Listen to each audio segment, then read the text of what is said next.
What up guys? Welcome back to our channel Waddup Canada. This is Sid. And this is Sherry. And few days back we shared a video with all of you guys about cost of living in Toronto. In that video we shared our monthly expenses and we told you what is going to be your cost of living when you move to a city like Toronto. So a lot of you were left contemplating, should you move to Canada? Will you be able to survive given the expenses in this city? And how would you save if you finally land up living in Toronto? So keeping the cost of living video as the base, we thought of sharing with you how we managed to save in Canada. And especially in a city like Toronto where the expenses are so high, it is very difficult to save any money. So when you move to Canada, you are all by your own, you don't have a backup or anyone to support you. And hence it is very important to understand your finances and the expenses that are gonna be there. So saving becomes an integral part of your daily routine. And if you don't save, it's gonna be very difficult for you to survive in Canada. That's how life in Canada is, guys. But without further ado, let's start with the video. So the first thing is accommodation. As you guys know, when we came to Canada, we chose a basement over a condo because basements are relatively cheaper if we compare it to condos in general. So if you are coming as a single person, it is preferable that you can share that house with a roommate, be it a basement or be it a condo. But if you're coming as a young couple or as a young family, you can look at options like a basement or condo. So the basements and condos in GTA area, which is your Greater Toronto areas, are relatively cheaper as compared to those in downtown Toronto. And especially after COVID, things have relatively changed and everyone's working from home. So even if you are moving away from Toronto, it doesn't really make that big a difference. So you can save money over there because in GTA, mostly your basements or the houses are mostly furnished, and even sometimes the utilities or internet may also be included. Exactly. Also, basements are pretty well furnished, so there's not a problem unless and until you feel claustrophobic and you don't want to be there. So personally for us, basement worked pretty well. Think about it, how much are you paying for your rent, because that's going to be the biggest chunk, as I mentioned before, in your monthly expenses. So the next point is grocery. So when you do grocery in Canada, you will be spoiled for choices because there's a lot of variety that you get at a supermart here in Canada. So there are so many options that we have end up buying so many different things which were not even on our list. So as a result, we end up paying so much and it becomes hard to save money. So in Canada, what usually people do is they do weekly shopping. The reason for it is that you don't really have a lot of small shops nearby to go and grab your veggies, milk and all those things like we have in India. So we have been shopping at No Frills for quite some time and we find it relatively cheaper as compared to other stores. And another thing which we have come across is that we were a Costco member and we purchased the $60 membership, and then whenever you used to go there and buy stuff, it was like always we end up buying $250 or $300 worth of products which were not even on our list. So it doesn't really suit couples, young couples like us, or even smaller families for that matter. If you're a bigger family and require like surplus goods and bulk buying, then it does make sense for you. So we prefer going to No Frills because it is one, cheaper, second, it's nearby to our place, and thirdly, obviously it has a lot of variety too. If you guys are in Canada and you prefer going to Costco, we would really like to know from you guys, do you really think it's helping you out? Because for us, we used to go there and everything is like in the bulk quantity, so that creates a problem for us because we would have that thing for 6 months, but then we would end up paying more for our monthly expenses. So we thought it's better to go to places like No Frills or Walmart and save those money on small things, because overall prices are less for everything in these stores if we compare it to other stores. And also, this is not sponsored by No Frills at all. We genuinely like coming here. That's why we always love sharing why we prefer this store over others. Also, when we go to Indian store, that's like another major monthly expense for us because we always end up doing emotional shopping from there. And recently we have started doing this. We just visit Indian store once every month. Otherwise, we were going there bi-weekly and we used to shop like so much from there. As a result of which, we have so much of Indian grocery at home right now that we had to go to Dollarama that day if you watched our vlog. And those big boxes we bought were just to store our Indian grocery. grocery. So the next is public transport. When you come to Canada, it's not easy to afford a car, and the best thing to do is always travel by public transport. So initially it may be tough for you guys to travel by public transport, because I know that most of you guys back home would have been traveling with your own car. You must have had drivers. But nevertheless, here the public transport in Toronto is really good, and for a monthly pass you end up paying somewhere around $155. But if you don't want to avail the monthly pass, you have options wherein you recharge your Presto card on a daily basis or whenever you want to travel, and that way you can save money. So as and when required, you can go out, recharge your card and travel. Exactly. Also in pre-COVID world, it really helped everybody. Like, we made sure we have that Presto card because we used to go to office every day, travel by public transport, and thus that card helped us instead of taking tickets every day. But since we all are in this COVID world right now, and everybody is usually working from home, you don't have really to go a lot of places.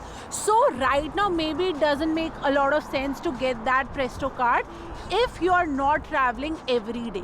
So it's better to always take ticket for your commute on that particular day rather than blocking your money with that Presto card.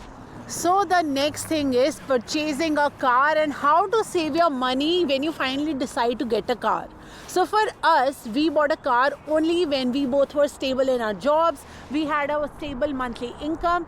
That is when we decided we can go ahead and buy a car. Don't rush in purchasing a car because obviously it's going to be more convenient, but at the same time your monthly expenses are going to increase with purchasing the car. So it's not only about when you are driving or you're not driving.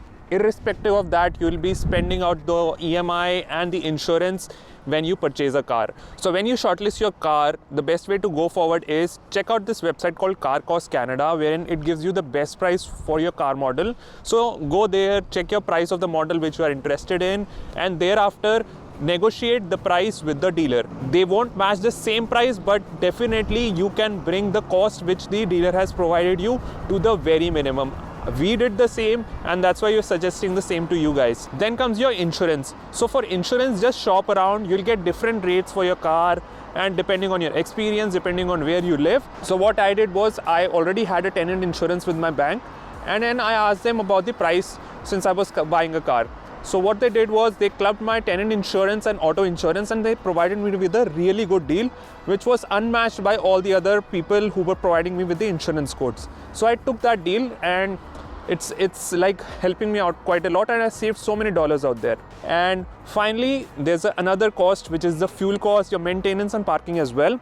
So talking about the fuel cost, so how we managed to save fuel cost is there's an app called Gas Buddy which I use. So whenever I'm out and we are short on fuel, what I do is I search for the location, and it provides me different gas stations nearby to that location with a different spread in the prices. So whichever suits you the best, which is the nearest or which is the cheapest, I prefer the cheapest option. So I will go to the gas station, fill my car with the requisite amount, and I'm good to go. So let's come to the next point, which is food.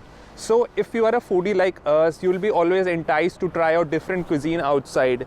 And that's what we did, and we shelled out so many dollars out there. Canada, being a multicultural country, has so many different options out there to try that you won't be able to resist yourself. Exactly. When we shared the amount we are spending on food in our monthly expenses video, we ourselves wanted to change it. So here's what we did.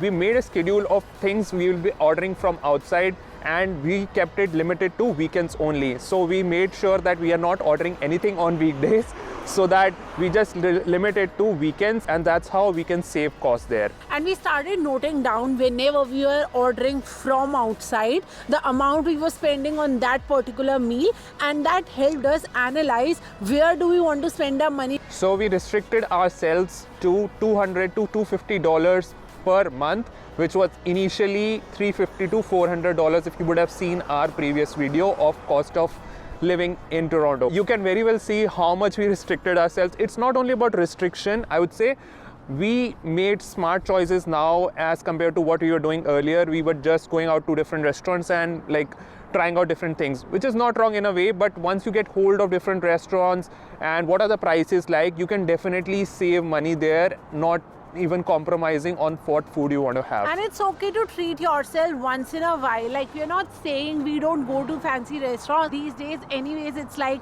takeout here. You can't really visit those restaurants. So it's not about ambience anymore. It's just about the food.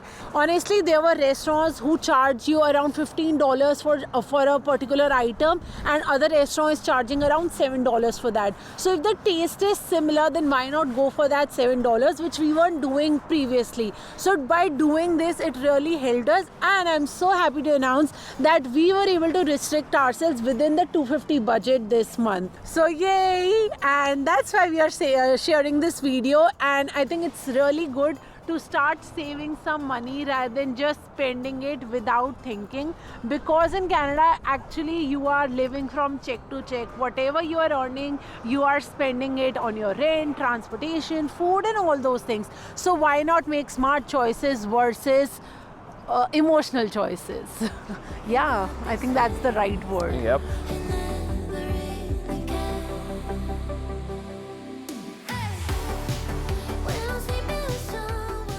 So the next point is shopping. Shopping in Canada can be quite irresistible considering so many options out here.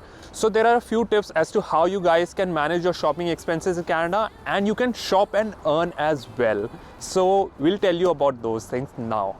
So there are a few ways where you can control how to shop, because this is what I personally did, and that's why I can really tell you. So one is you have to be really strong, that you don't really have to shop all year round. Only shop when necessary. The other thing is, when you're going for casual shopping, like you just want to go shopping on a weekend, so instead of taking credit cards or debit cards with you, the right thing to do is take cash with you. That way you will know, I just need to spend this much amount today, and you won't overspend. The other thing is, always use credit card when you are doing grocery shopping or buying things otherwise, because that will help you fetch points, that will help you with cashbacks, and also will help you build your credit history. Also, another tip is buying from dollar store. So when you buy things from dollar store, firstly, the thing is that everything is under $4, and also if you're not that much concerned about the quality, so there are a lot of household items which you can buy, and that saves you on a lot of dollars out there. Also, when you come here, you will have to get a down jacket, winter gloves and all these things for you. So if you're coming in off season, that's the best time to buy these things, because prices are going to be cheaper for winter clothes. Also, if you really want to do a lot of shopping and buy all these things, always wait for Black Friday sale, because that is when you're going to get great prices on everything. So that's a great tip for shopping in Canada. And you can see the weather, it's crazy here today. Like, the wind is so strong. We were so happy that spring is finally here, but this is how spring in Canada. You have to wear your down jacket, gloves and whatnot. It's crazy. It's freezing cold. Yeah. So before closing this video, there are a few other tips as well. Firstly, like, save on your hydro cost. So as we told you in our cost of living video, that you can save on the hydro cost. Try to wash clothes during the off-peak hours, which is like after 7 p.m. on weekdays or on weekends. The other point is, plan for your vacations well in advance, even those are within Canada, or if you're planning to go outside Canada, because you're going to get cheaper rates for your flights as well as hotel accommodations. Next, get rid of those unused subscriptions like YouTube Premium, Disney and whatnot, because I was a part of the YouTube Premium community and I was paying a number of dollars for that. So I got rid of that and I saved a few dollars out there. Even though the YouTube ads streaming on our videos would be irritating you a lot, but you can save a lot of money if you don't have YouTube Premium and you are just using the basic plan. Also in Canada, you get different benefits from your employer, which are in the form of your insurance. So make sure you avail that insurance, which may be used at dental, vision and other services like a massage, spa, etc. Go for your dental cleanings, because it's not costing you extra money. It's anyway so expensive in Canada. Why not make use of those insurances? And the final bit, learn a little bit of carpentry and plumbing if you are planning to come to Canada, because that's going to help you a lot if you don't want to call those people and burn up that extra money. Exactly. Try doing all those small things by yourself instead of asking for help from the professionals, because as we told you in one of our previous videos, our washroom was locked and when we inquired for the cost of that labor, it was around $100. So Mr. Siddharth did it by himself and we saved $100. Mistake was mine. He did the job very well and we saved some money. And without the toolbox, that too. I had to manage it with a knife and a scissor. So you can very well imagine how you need to get used to all those things if you have to survive in Canada. Exactly. So these are few little things which can really help you save money. Saving is super important here because at the end of the day, when you want to purchase a house, purchase a car or things like that, you really need some money in your account. And if you just keep on spending, you will be left with nothing, which isn't a good idea. So always save, always work hard, keep hustling. And that's the gyan for the day. And obviously you have to keep these things in mind because a city like Toronto can eat up a lot of your money. And as Sherry told you, most of the people out here live paycheck to paycheck. So it is very important that you save amount for the unprecedented times. So with that being said, hope you guys liked the video. And if you did, make sure you hit the like button. If you are new to our channel, make sure you hit the subscribe button. And if you don't want to miss out on any other update, then hit that bell icon as well. Also, I want to say one thing, 80% of you guys haven't subscribed to our channel. So why are you guys not doing it? Do it right now. Subscribe to our channel. We make videos twice every week and we are not missing any day. So to end the video, as said as always, take care of yourself, Your family. and stay connected. Bye-bye. I just